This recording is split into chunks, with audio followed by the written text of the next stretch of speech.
अस्सलाम वालेकुम स्टूडेंट्स। इस वीडियो लेक्चर में हम लोग एक सवाल सॉल्व कर रहे हैं बजटिंग का, और ये स्प्रिंग 2019 क्वेश्चन नंबर 6 है आईकेप के पास्ट पेपर्स का। ठीक है, तो इस सवाल को डिस्कस करते हैं। इसमें लिखा हुआ है Rose industries limited RIL is in the process of preparation of its budget for the year ending 31st of March 2020.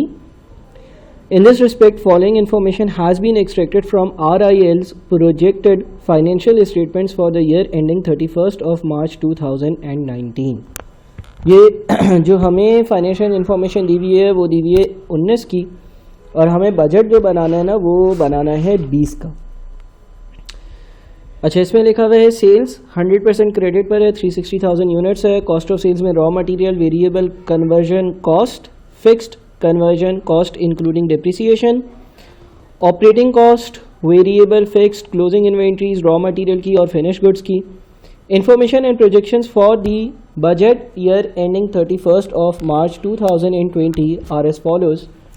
Number 1, the management estimates that profitability can be increased by employing the following measures. Introduction of cash sales at 5% less the credit sales price. Cash sales को introduce किया जाए। This will increase the total sales volume by 30%, इससे sales volume 30% से increase हो जाएगा। Whereas credit sales volume will reduce by 20% as some of the existing customers will shift to cash sales. यानी कि ये जो पहला पॉइंट है ना, ये पर्टेन करता है हमारे सेल्स से। ठीक है, सेकेंड देखते हैं, installation of a software that would automatically generate follow up email to the customers and relevant reports for the management. The software having useful life of 10 years will be operational from 1st of April 2019. The software will cost 2.5 million and its maintenance cost is estimated at 0.15 million per quarter. It is expected that as a result of the use of the software, IRL will be able to reduce its fixed operating cost by 15%. हम नया software लेकर आ रहे हैं, software की installation होगी तो depreciation होगी, उसकी कुछ मेंटेनेंस की कॉस्ट होगी, और उसकी वजह से फ़ायदा ये होगा कि मेरी फिक्स्ड ऑपरेटिंग कॉस्ट 15% से कम हो जाएगी। थर्ड पॉइंट है, as the purchases increase RIL will negotiate with the suppliers and receive 2% trade discount, 2% का ट्रेड डिस्काउंट मिलेगा।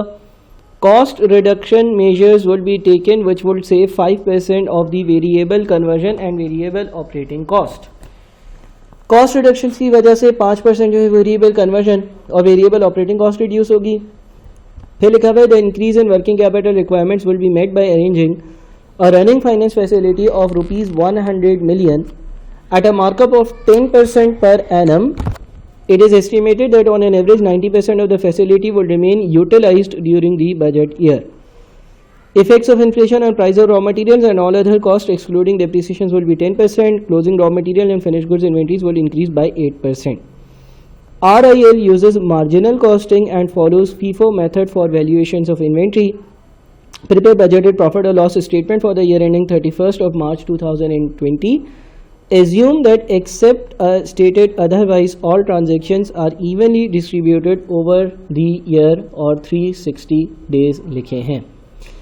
ठीक है, तो जब हम बजटेड P&L बनाएंगे, मैं फॉर्मेटिंग का थोड़ा ख्याल नहीं रखूँगा, वो आपने करना है। अब जब हम बजटेड P&L बनाएंगे ना, तो हमारी दो तरह की सेल्स होंगी।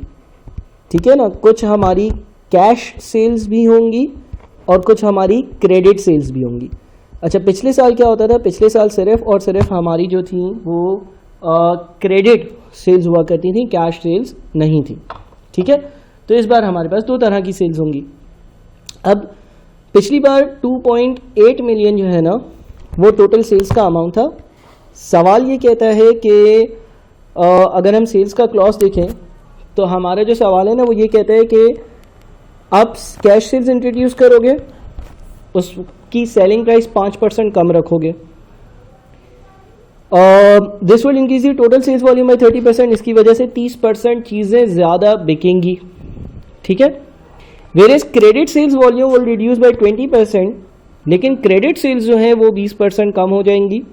As some of the existing customers will shift to cash sales, क्योंकि कुछ कस्टमर्स जो है वो कैश सेल्स पे चले जाएंगे। तो भाई पिछली बार हमारी जो क्रेडिट सेल्स थी वो 2.8 मिलियन थी। अब ये जो 2.8 मिलियन की जो हमारी क्रेडिट सेल्स है ये अगर 20% से कम हो जाएंगी तो 2.8 मिलियन का आप ले लो 2800 मिलियन का आप ले लो 80%, क्योंकि ये 20% से कम हो जाएगा। तो 2800 इंटू 0.8 इज 2240 2240। अच्छा, कैश सेल्स का क्या करें सर? कैश सेल्स जो है उसकी वजह से उसने बोला था कि टोटल सेल्स 30% से इंक्रीज होगी, कैश सेल्स को 5% कम पर बेचोगे तो हमारी जो टोटल सेल्स होगी ना वो होगी 2800 इंटू 1.3। यह हमारी टोटल सेल्स होगी, क्रेडिट कैश दोनों, क्योंकि टोटल सेल्स 30% से इंक्रीज होनी थी। उसमें से जो क्रेडिट सेल्स है वो है 2240, वो हम नीचे लिख चुके हैं। जो बच जाता है यानी कि 2800 को 1.3 से मल्टीप्लाई किया तो टोटल सेल्स आई। टोटल सेल्स में से क्रेडिट सेल्स को माइनस कर दिया तो कैश सेल्स आई। उस पर हम 95% लेंगे क्योंकि 5% से हम प्राइजेस जो है उसको कम कर रहे हैं। तो 2800 इंटू 1.3 माइनस 2240, जो बच जाता है उसका 95% लेंगे तो 1330 बनता है, 1330। ठीक है ना? अच्छा जी, अब 1330 प्लस 2240 ये टोटल हमारा बन जाता है 3570, 3570। ठीक है ना? ये हमारी सेल्स की पूरी वैल्यू हो गई। अब इसमें से हमें माइनस करनी है सारी की सारी वेरिएबल कॉस्ट। तो variable cost of goods sold को हम माइनस करते हैं। Variable cost of goods sold, variable cost of goods sold को हम माइनस करते हैं। Variable cost of goods sold में हम सबसे पहले जो है ना वो रॉ मटेरियल की बात करते हैं। रॉ मटेरियल की पिछले साल की कॉस्ट है 1120। रॉ मटेरियल की पिछले साल की जो कॉस्ट है वो 1120 है। ठीक है ना? अच्छा, अब जब यूनिट्स इंक्रीज होंगे तो रॉ मटेरियल की कॉस्ट जो है ना वो भी इंक्रीज होगी। तो उसके लिए यूनिट्स की वर्किंग करते हैं। देखो, पिछले साल 360,000 यूनिट्स बिके थे, एग्रीड। इस साल 30% ज़्यादा यूनिट्स बिकेंगे तो 360,000 मल्टीप्लाइड बाय 1.3, इस साल जो यूनिट्स बिके होंगे वो बिके होंगे 468,000। इस साल जो यूनिट्स बिके होंगे वो होंगे 468,000। ठीक है? अच्छा, जो हमारे पास इंफॉर्मेशन है उसमें लिखा हुआ है closing raw material and finished good inventories will increase by 8%। जो आपका क्लोजिंग फिनिश गुड्स की इन्वेंट्री होगी वो 8% ज़्यादा होगी। हमारे पास पिछले साल की जो क्लोजिंग है यानी कि जो इस साल की ओपनिंग है वो 40,000 यूनिट्स है। ठीक है? तो इस साल का जो क्लोजिंग यूनिट्स होगा वो 40,000 मल्टीप्लाइड बाय 1.08 विच मीन्स 43,200 होगा। अब आप इस साल की प्रोडक्शन ढूंढ सकते हो। इस साल की प्रोडक्शन कैसे ढूंढ सकते हैं सर? इस साल की प्रोडक्शन ऐसे ढूंढ सकते हो कि हमें मालूम है production is equals two units sold plus closing inventory minus opening inventory. तो यूनिट्स सोल्ड है 46,800, उसमें आप क्लोजिंग इन्वेंट्री को यानी कि 43,200 को करो ऐड और उसमें से 40,000 को यानी कि ओपनिंग इन्वेंट्री को करो माइनस, तो आपको ये पता चल जाएगा 468,000 प्लस 43,200 माइनस 40,000। तो ये हमारे पास जो प्रोडक्शन के यूनिट्स आ रहे हैं ना वो आ रहे हैं 471,200। ये हमारे यूनिट्स प्रोड्यूस्ड हैं, ये हमारी यूनिट्स प्रोड्यूस्ड हैं। इतनी प्रोडक्शन हुई होगी, इतनी चीज़ें बनी होंगी। ठीक है ना? अच्छा, अब पिछले साल की रॉ मटेरियल की कॉस्ट है 1120 और ये 1120 की जो कॉस्ट मैंने इनकर करी थी पिछले साल, ये पिछले साल जो मैंने यूनिट्स बनाए होंगे उनके लिए इनकर करी होगी, एग्री? ठीक है? अब अगर हम पिछले साल देखते हैं कि कितने यूनिट्स बने होंगे। अच्छा, अब हमारे पास पिछले साल जो है उसकी प्रोडक्शन नहीं दी हुई है लेकिन हमें पिछले साल की कॉस्ट ऑफ सेल्स की वैल्यू दी हुई है। देखो, ये कॉस्ट ऑफ सेल्स की हेडिंग के नीचे आ रहा है, यानी कि ये जो रॉ मटेरियल की 1120 की वैल्यू आ रही है ना, ये पिछले साल जो यूनिट्स बेचे होंगे उन पर जो रॉ मटेरियल कंज्यूम होगा वो है। हम कॉस्ट ऑफ सेल्स में तो सिर्फ उतने यूनिट्स की कॉस्ट लेकर जाते हैं ना जो हमने बेचे होते हैं, बाकी तो क्लोजिंग ओपनिंग इन्वेंट्री में होता है। तो इसका मतलब ये हो गया कि ये जो 1120,000 का रॉ मटेरियल का खर्चा है जो कॉस्ट ऑफ सेल्स में आ रहा है, जो एक्सपेंस आउट होने के लिए प्रॉफिट एंड लॉस अकाउंट में आ रहा है, वो 360,000 यूनिट्स का होगा, बिकॉज आपने 360,000 यूनिट्स बेचे हैं। तो आपको पर यूनिट कॉस्ट मिल जाएगी 1120, ठीक है ना। अच्छा, हम 1120 रखते हैं, मिलियंस में ही रखते सब, ठीक है ना। 1120 divided by 360,000 per unit cost आई। इस साल जो हमने प्रोडक्शन करी है उसका अगर मुझे अमाउंट चाहिए तो मैं 471200 से मल्टीप्लाई करूंगा, 471200 से मल्टीप्लाई करूंगा तो 1120 divided by 360,000 multiplied by 471200 which is 1465.96, 1465.96, ठीक है भाई। तो ये क्या है, इस साल जो आपकी कंजम्पशन हुई होगी रॉ मटेरियल उसकी वैल्यू है। दोबारा से समझना, देखो पिछले साल की ये जो हमें रॉ मटेरियल की वैल्यू दी हुई है ना, ये कॉस्ट ऑफ सेल्स की है, और कॉस्ट ऑफ सेल्स की जो रॉ मटेरियल की वैल्यू होती है वो यूनिट्स सोल्ड के साथ लिंक्ड होती है। जितने यूनिट्स बेचे उस पर जो रॉ मटेरियल लगा था उसकी वैल्यू है।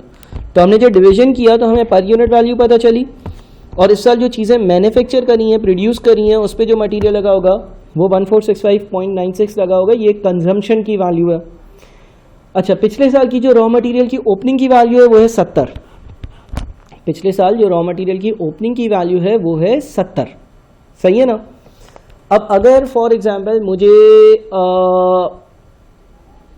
मालूम करना है कि इस साल रॉ मटेरियल की कितनी कॉस्ट होगी, या जो कॉस्ट ऑफ सेल्स में रॉ मटेरियल आना चाहिए वो कितना होगा, तो मुझे ये मालूम है कि यार पिछले साल की जो क्लोजिंग रॉ मटेरियल की वैल्यू है वो इस साल की ओपनिंग रॉ मटेरियल की वैल्यू है।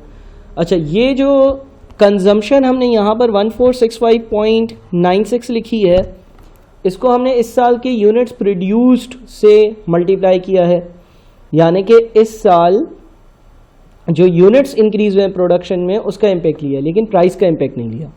तो एक चीज़ ये याद रखना और समझ के रखना। दूसरी चीज़, क्लोजिंग इन्वेंटरी जो है वो 70 की है, ये याद रखना। तीसरी चीज़, अगर मैं इंफॉर्मेशन देखता हूँ तो इसमें लिखा हुआ है कि RIL uses marginal costing and follows FIFO method for valuations of inventory, और क्लोजिंग रॉ मटेरियल जो है ना उसकी क्वांटिटी 8% ज़्यादा है। ये इन्फॉर्मेशन रेलेवेंट है हमारे लिए। इसके अलावा जो इन्फॉर्मेशन रेलेवेंट है वो ये है कि effects of inflation on price of raw material and all other cost excluding depreciation would be 10%। यानी कि इस साल की जो क्लोजिंग अगर स्टॉक की वैल्यू कोई मालूम करे या इस साल की परचेजेस की वैल्यू मालूम करी जाए तो वो 10% ज़्यादा पर होगी, ठीक है ना। अब ये आपने वैल्यूज़ याद रखी हैं, फिर मैं स्क्रॉल अप कर रहा हूँ। एक तो 10% इन्फ्लेशन है, 8% जो है वो क्लोजिंग स्टॉक ज़्यादा है, ये याद रखना, ठीक है। और कोई रेलेवेंट क्लॉज अगर आप लोगों को नज़र आता है, आप देखें ज़रा कि इन्वेंट्री से रेलेवेंट और कोई रेलेवेंट क्लॉज है। अगर हम सारी चीज़ें देखते हैं, हाँ एक और है परचेजेस से relevant, as the purchases increase RIL will negotiate with the supplier and receive a 2% trade discount. 2% trade discount की मिलने की वजह से जो आप परचेजेस करते हो ना वो सस्ती पड़ती है। तो आप लोगों ने जिन चीज़ों का ख्याल रखना है वो ये है कि 2% का ट्रेड डिस्काउंट मिलेगा, 8% जो है वो वॉल्यूम इंक्रीज़ हो रहा है क्लोजिंग का, और इन्फ्लेशन का इम्पैक्ट जो है वो 10% है। अब इन चीज़ों को अगर हम अपने यहाँ पर अकाउंट फॉर करते हैं, अपनी रॉ मटेरियल की जो वर्किंग है उसमें अकाउंट फॉर करते हैं, 1465.96 तो आ गया। ये हमारी कंजम्पशन की वैल्यू है लास्ट ईयर की प्राइजेस पर। इसमें ये जो 10% और 2% जो बातें मैंने मार्क करी उसका इम्पैक्ट शामिल नहीं है। अच्छा सर, इस साल जो परचेजेज हुई होंगी वो कितनी होंगी? देखो, आपने इस साल जो कंजम्पशन करी है, पहले ये बात समझो, इस साल जो आपने कंजम्पशन करी है, इस साल जो आपने रॉ मटेरियल इस्तेमाल किया है, कंजम्पशन जो करी है ना वो लिखी हुई आ रही है 1465.96। इसमें से 70 की इन्वेंट्री वो कंज्यूम करी होगी जो पिछले साल के क्लोजिंग में है, और पिछले साल के क्लोजिंग पे जो इन्वेंट्री होगी वो तो सस्ते दामों की होगी। तो इसका मतलब ये हो गया कि 1465.96 माइनस 70 1395.96 ये वो इन्वेंट्री है जो मैंने इस साल ख़रीद कर और कंज्यूम करी होगी। आई रिपीट, इस साल की टोटल कंजम्पशन है 1465.96। एग्रीड? बिल्कुल एग्रीड। और फिर हमें ये मालूम है कि इस साल जो आपने कंजम्पशन करी होगी उसमें से 70 की इन्वेंट्री तो आपने पिछले साल में ख़रीद ली थी, तो वो पिछले साल के रेट पे होगी। लेकिन जो बकाया आपने कंजम्पशन करी है वो इसी साल ख़रीद कर और इसी साल कंज्यूम करी होगी, तो इसको 1.1 और 98% से मल्टीप्लाई करेंगे। क्यों ऐसा करेंगे? इसलिए 1.1 और 98% से मल्टीप्लाई करेंगे। 1.1 का मतलब ये है कि इस साल चीज़ें 10% महंगी हैं और 98 से मल्टीप्लाई करने का मतलब ये है कि वो जो यहाँ पर क्लॉज आ रहा था 2% वाला ट्रेड डिस्काउंट मिलेगा। तो इस साल जो आपने मज़ीद कंजम्पशन करी होगी वो होगी 1395.96 इंटू 1.1 इंटू 0.98, यानी कि ये बन जाता है आपका 1504.84 1504.84। ठीक है, ये वो कंजम्पशन है या वो वैल्यू है जो आपने इस साल कंज्यूम करी होगी। तो अब इस साल की जो टोटल कंजम्पशन होगी वो होगी 1504.84। ये वो कंजम्पशन है जो इसी साल रॉ मटेरियल ख़रीदा और इस्तेमाल किया, और 70 की कंजम्पशन जो हुई है ना वो पिछले साल के रेट्स पर हुई है। तो टोटल कंजम्पशन 1504.84 प्लस 70, यानी कि ये हो जाती है आपकी 1574.84 की टोटल रॉ मटेरियल की कंजम्पशन। टोटल रॉ मटेरियल की कंजम्पशन, ठीक है, रॉ मटेरियल कंज्यूम्ड की वैल्यू है, जो रॉ मटेरियल आपने कंज्यूम किया। सही है भाई, ये वर्किंग ज़रा मैंने समझाई, ये दिमाग में रखना। सेल्स की वर्किंग हो गई, रॉ मटेरियल की वर्किंग हो गई। आगे बढ़ते हैं, अगली चीज़ या अगली वर्किंग देखते हैं। ठीक है, मैं सारी वर्किंग्स करता रहूँगा और उसके बाद फिर इसको जो है वो हम एक जगह पर रिकंसाइल कर लेंगे। अच्छा, अब हम देखते हैं कि जो हमारी वेरिएबल कॉस्ट होगी, वेरिएबल कन्वर्जन कॉस्ट होगी, उसकी क्या वर्किंग होगी। वेरिएबल कन्वर्जन कॉस्ट 280 आ रही है। अगेन ये 280 360,000 यूनिट्स की है। एग्रीड? और इस साल आपने जो प्रोडक्शन करी है उसकी अगर वैल्यू निकालनी है तो 471,200 से मल्टीप्लाई करना है। अच्छा, वेरिएबल कॉस्ट के बारे में भाई ये 10% वाला क्लॉज अप्लाई होगा क्योंकि वेरिएबल कॉस्ट भी 10% से इंक्रीज़ हुई है। एक बात हो गई। दूसरी, वेरिएबल कॉस्ट से रेलेवेंट कोई अगर बात नज़र आती है तो आप देखें, हाँ, एक बात यहाँ पर लिखी हुई है, cost reduction measures will be taken which will save 5% of the variable conversion cost and variable operating cost. इसका मतलब इस बात की अगर मैं वेरिएबल कन्वर्जन कॉस्ट की वर्किंग करूँ, पिछले साल की कॉस्ट 280 है, उसको मैंने 360 से डिवाइड किया, 360,000 से डिवाइड किया बिकॉज ये 360,000 यूनिट्स की थी। और इस साल की अगर मुझे प्रोडक्शन की कॉस्ट मालूम करनी है तो मैं 471,200 से मल्टीप्लाई करूँगा। ये यूनिट्स की एडजस्टमेंट हो गई। ठीक है, दूसरी जो एडजस्टमेंट है हमारी वो है, एक तो 1.1 का फैक्टर इन्फ्लेशन वाला और एक है 95% वाला फैक्टर या 0.95 वाला जो इस क्लॉज की वजह से आ रहा है। तो वेरिएबल कन्वर्जन कॉस्ट की जो कंजम्पशन है वो होगी 280 divided by 360,000 multiplied by 471,200 multiplied by 1.1 multiplied by 0.95 which is 382.98 382.98। ये वेरिएबल कन्वर्जन कॉस्ट की मैंने वर्किंग करी है, जो वेरिएबल कॉस्ट इस साल कंज्यूम हुई होगी, इस्तेमाल हुई होगी। वेरिएबल कन्वर्जन कॉस्ट की जो वर्थ होगी या वैल्यू होगी। ठीक है, अच्छा ये हो गया, ये हो गया। अच्छा, फिक्स कन्वर्जन कॉस्ट है वो 160 की है, उसमें से 24 की जो है वो डेप्रीसिएशन है। ठीक है ना। और सवाल में एक चीज़ का ख्याल रखना है, वो ये है कि सवाल में ये लिखा हुआ है कि आपने budgeted profit and loss account तो बनाना है, लेकिन आपने वो बनाना था एज़ पर मार्जिनल कॉस्टिंग, यानी कि आपने सारी वेरिएबल कॉस्ट पहले लिखनी है और उसके बाद सारी की सारी फिक्स कॉस्ट लिखनी है। तो फिक्स कॉस्ट को अभी हम इग्नोर करते हैं। अच्छा, अब हमारे पास जो ओपनिंग फिनिश गुड्स की इन्वेंट्री है वो 110 है, इसमें तो कोई मसला नहीं है। ओपनिंग फिनिश गुड्स की इन्वेंट्री 110 है, इसमें कोई मसला नहीं है। अब हम निकालते हैं क्लोजिंग फिनिश गुड्स की जो इन्वेंट्री होगी ना उसकी वैल्यू। क्लोजिंग फिनिश्ड गुड्स की जो इन्वेंट्री होगी उसकी क्या वैल्यू होगी। क्लोजिंग फिनिश गुड्स की इन्वेंट्री की अगर हम बात करते हैं तो उसकी हमें अब एक वर्किंग करनी पड़ेगी, ठीक है। और वो वर्किंग कैसे होगी वो देख लेते हैं। देखो हमारे पास क्लोजिंग फिनिश गुड्स की जो इन्वेंट्री है उसके यूनिट्स कितने होंगे, उसके यूनिट्स होंगे 43,200। ये बात सही है, बिल्कुल सही, ये बात सही है। अच्छा, रॉ मटेरियल की जो कॉस्ट पिछले साल लगी थी 1120, वो 360,000 यूनिट्स के लिए थी, या वेरिएबल कन्वर्जन कॉस्ट जो 280 की लगी थी वो भी 360,000 यूनिट्स के लिए थी। तो यूनिट्स की एडजस्टमेंट पहले करते हैं। देखो इस साल जब हम इन्वेंट्री की वैल्यू निकालेंगे तो उसमें रॉ मटेरियल और वेरिएबल कन्वर्जन कॉस्ट दो चीज़ें शामिल करेंगे, बिकॉज हम मार्जिनल कॉस्टिंग कर रहे हैं। मार्जिनल कॉस्टिंग में सिर्फ और सिर्फ वेरिएबल कॉस्ट को अकाउंट फॉर किया जाता है। वैल्यूज़ आप लोगों के सामने होनी चाहिए। मैं करूँगा ये कि रॉ मटेरियल की कॉस्ट 1120, उसको मैं 360,000 से डिवाइड करूँगा ताकि मुझे पर यूनिट रॉ मटेरियल की वैल्यू पता चले। क्लोजिंग स्टॉक में 43,200 यूनिट्स होंगे तो मैं 43,200 से मल्टीप्लाई करूँगा, ये मेरे पास रॉ मटेरियल की वैल्यू आएगी। इसको मैं 1.1 से इन्फ्लेशन के लिए और 0.98 से डिस्काउंट के लिए मल्टीप्लाई करूँगा। तो 1120 divided by 360,000 multiplied by 43,200 multiplied by 1.1 multiplied by 0.98, ये बन जाएगा आपका 144.88, 144.88, ये हो गई रॉ मटेरियल, ठीक है ना। अच्छा, वेरिएबल कन्वर्जन कॉस्ट जो है उसके लिए क्या होगा, वेरिएबल कन्वर्जन कॉस्ट पिछले साल कितनी थी, 280 थी। 280 कितने यूनिट्स की थी, 280 जो है वो 360,000 यूनिट्स की थी। तो एक यूनिट की निकालने के लिए डिवीजन किया। क्लोजिंग स्टॉक में 43,200 यूनिट्स हैं तो 43,200 से किया मल्टीप्लाई। उसके बाद हमने 1.1 से मल्टीप्लाई किया इन्फ्लेशन के लिए, 0.95 से मल्टीप्लाई किया क्लॉज नंबर, ये जो बुलेट लिखा हुआ है कॉस्ट मेजर्स वाला उसके लिए।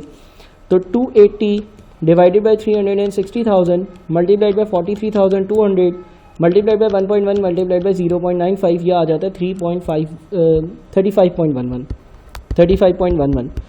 तो मार्जिनल कॉस्टिंग के हिसाब से जो हमारी क्लोजिंग इन्वेंट्री की वैल्यू होगी, मार्जिनल कॉस्टिंग में सिर्फ और सिर्फ हम वेरिएबल कॉस्ट को इंक्लूड करते हैं, तो वो होगी 144.88 प्लस 35.11 विच इज़ 179.99, 179.99।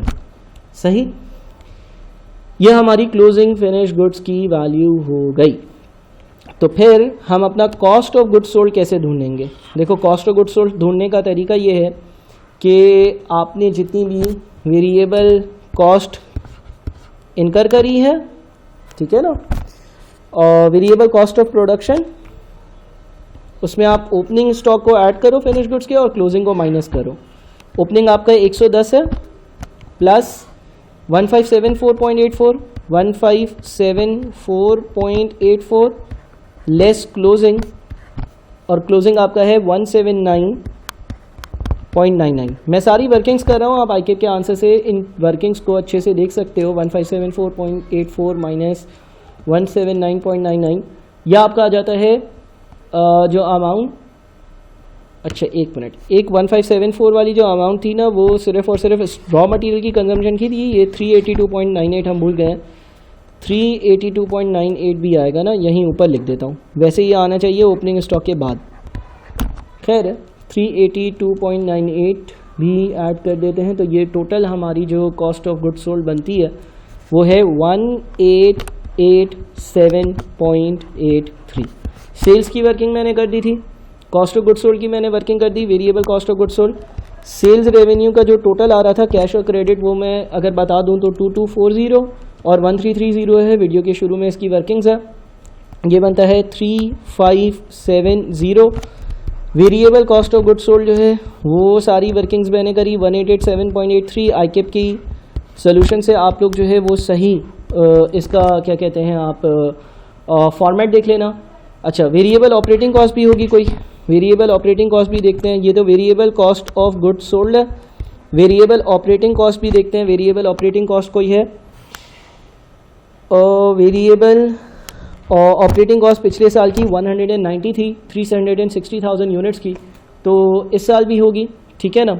अच्छा, साथ में लिखा हुआ है varies with sales volume, sales का वॉल्यूम इंक्रीज़ होता है ना, तो ये भी इंक्रीज़ होती है। तो 190 पिछले साल थी और 5% इस क्लॉज के हिसाब से और 10% इस क्लॉज के हिसाब से इसका इम्पैक्ट आएगा। इम्पैक्ट ये आएगा कि पिछले साल की जो है वो 190 थी, इस साल वॉल्यूम 30% ज़्यादा है तो 1.3 से मल्टीप्लाई, इस पर इन्फ्लेशन है 1.1 से मल्टीप्लाई, इस पर कॉस्ट सेविंग है एफिशिएंसी की वजह से 5%, तो 0.95 से मल्टीप्लाई है 95%। 190 इंटू 1.3 इंटू 1.1 इंटू 0.95, ये बन जाता है आपका 258.11 या 12, 258.12। ठीक है भाई, अब इसको माइनस करते हैं तो हमारी आ जाती है कंट्रीब्यूशन। अच्छा जी, कंट्रीब्यूशन कितनी आती है, 3570 माइनस 1887.83 माइनस 258.12, जो कि आ जाता है 1424.05, 1424.05। ठीक है, अब क्या करेंगे, अब हम फिक्स्ड कन्वर्जन कॉस्ट को और फिक्स्ड ऑपरेटिंग कॉस्ट को माइनस करेंगे, और हमने एक जो है वो लोन भी लिया है, उस पर जो इंटरेस्ट पे करना है उसको हम माइनस करेंगे, तो हम आ जाएंगे अपने नेट प्रॉफिट पर। अच्छा जी, मैं एज्यूम कर रहा हूँ कि सवाल आप लोगों के सामने आके का सोल्यूशन आप लोगों के सामने, इसीलिए मैं जल्दी से सारी चीज़ें आप लोगों को समझा रहा हूँ। फिक्स कन्वर्जन कॉस्ट की बात करते हैं। फिक्स कन्वर्जन कॉस्ट की जो वैल्यू दी हुई थी वो 160 दी हुई थी, इसमें 24 की थी डेप्रिसिएशन। ठीक है, तो डेप्रिसिएशन जो है ना, उसका इन्फ्लेशन की वजह से कोई इंक्रीज़ डिक्रीज़ कुछ भी नहीं होता, यानी कि फ़िक्स कन्वर्जन कॉस्ट जो है उसके लिए अगर हम वर्किंग करेंगे तो हम यहाँ पर लिखेंगे 160 में से 24 को माइनस किया, जो बच गया उसको 1.1 से किया मल्टीप्लाई, और उसमें 24 दोबारा से ऐड किया। 160 माइनस 24 मल्टीप्लाइड बाई 1.1 प्लस 24, यानी कि ये बन जाता है 173.6, 173.6। सही है ना। अच्छा, ऑपरेटिंग एक्सपेंस की बात करते हैं। फिक्स्ड ऑपरेटिंग कॉस्ट जो है वो हमारी 45 थी, उसमें से 16 की डेप्रिसिएशन थी। ठीक है ना, और इसके बारे में क्या लिखा हुआ है ये देखते हैं। एक तो ये लिखा हुआ था कि RIL will be able to reduce its fix operating cost by 15%, 15% से ये कॉस्ट कम हो जाएगी, डेप्रिसिएशन नहीं उसके अलावा। फिर ये इन्फ्लेशन वाला इम्पैक्ट तो सारे क्लॉजेस पर अप्लाई हो रहा है। ठीक है ना, सारी कॉस्ट एक्सक्लूडिंग डेप्रिसिएशन इंक्रीज़ हो रही हैं, ये एक और रिलेवेंट चीज़ हो गई। अच्छा, जो चीज़ मैं इंस्टॉल कर रहा हूँ वो कितने की है, installation of a software that will automatically useful life 10 साल है। ठीक है ना, the software will cost 2.5 million and its maintenance cost is estimated to be 0.15 per quarter. तो जो चीज़ मैं इंस्टॉल कर रहा हूँ उसकी 2.5 डिवाइडेड बाई 10 यानी कि 0.25 की डेप्रिसिएशन भी होगी। सही है ना। अच्छा, क्वार्टरली मुझे 0.15 पे करने हैं, तो 0.15 इंटू 4 इज 0.6, ये 0.6 भी मुझे पे करने होंगे। ठीक है, ये चीज़ें दिमाग में रखिएगा। 0.25 0.6 ये इस क्लॉज से आए हैं। 0.15 को 4 से मल्टीप्लाई करो, एक साल में 4 क्वार्टर होते हैं तो 0.6, और 2.5 मिलियन का जो एसेट खरीदा है उस पर 10 साल की डेप्रिसिएशन 2.5 डिवाइडेड बाई 10 तो 0.25। अच्छा, पिछली कितनी थी, पिछली हमारी वैल्यू थी 45। तो भाई करोगे ये कि 45 की जो टोटल वैल्यू थी उसमें से 16 डेप्रिसिएशन हटा दो, क्योंकि उस पर जो है वो एफिशिएंसी सेविंग वगैरह अप्लाई नहीं होता। एफिशिएंसी सेविंग है 15%, तो 0.85 से मल्टीप्लाई किया, इन्फ्लेशन की वजह से 1.1, फिर ये जो 16 माइनस किया था इसको किया ऐड। ठीक है, इसके अलावा अभी हमने वर्किंग करी कि 0.25 जो है वो नई वाले सॉफ्टवेयर की जो डेप्रिसिएशन है वो होगी एमोटाइजेशन, और 0.6 का एक और खर्चा है उसकी मेंटेनेंस का। तो 45 में से 16 हटाए, पहले तो जो 16 हटा दिए उस पर 0.85 लगाया, उसका 1.1 लगाया, उसमें 16 ऐड किया, उसमें 0.25 ऐड किया, और उसमें 0.6 ऐड किया, तो आपका 43.97 ये आंसर बन जाता है। 43.97 फाइनल जो वैल्यू है वो आपकी इंटरेस्ट की एक्सपेंस की वैल्यू है। इंटरेस्ट एक्सपेंस कितना देना है भाई, इंटरेस्ट एक्सपेंस कितना देना है ये हम देखते हैं। कोई क्लॉज, हाँ ये रहा। The increase in working capital requirements will be met by arranging a running finance facility of 100 million at a markup of 10% per annum. It is estimated that on an average 90% of the facility will remain unutilized during the budget year. वो ये कह रहा है कि यार हमें running finance facility 100 million की मिली है, इसका मतलब ये होता है कि बैंक ने बोला है कि आप 100 मिलियन तक का लोन ले सकते हो। फिर वो ये कह रहा है कि तकरीबन 90% फैसिलिटी जो है ना वो हम यूटिलाइज़ करेंगे, यानी कि बैंक ने कहा है आप 100 मिलियन का लोन ले सकते हो, लेकिन मेरी जो यूटिलाइजेशन होगी वो इसका 90% यानी कि 90 मिलियन का मैंने लोन ऑन एन एवरेज लिया हुआ होगा। 10% का रेट है, उस पर मैं 10% का इंटरेस्ट दूंगा, तो 100 इंटू 0.9 इंटू 0.1 इज़ 9 मिलियन। ये 9 मिलियन का एक और एक्सपेंस होगा। 1424.05 माइनस 173.6 माइनस 43.97 माइनस 9, यानी कि आपका नेट प्रॉफिट 1197.48 बनता है। इस वीडियो में कुछ ऐसी बातें हैं जो मार्जिनल एब्जॉर्प्शन कॉस्टिंग के चैप्टर से लिंक्ड है। अगर आपने मार्जिनल एब्जॉर्प्शन कॉस्टिंग का चैप्टर किया हुआ है तो वो बातें समझ में आएंगी, वरना वो चीज़ें कर और फिर इस सवाल को करना। वैसे प्योरली ये बजटिंग का सवाल था। बहुत शुक्रिया।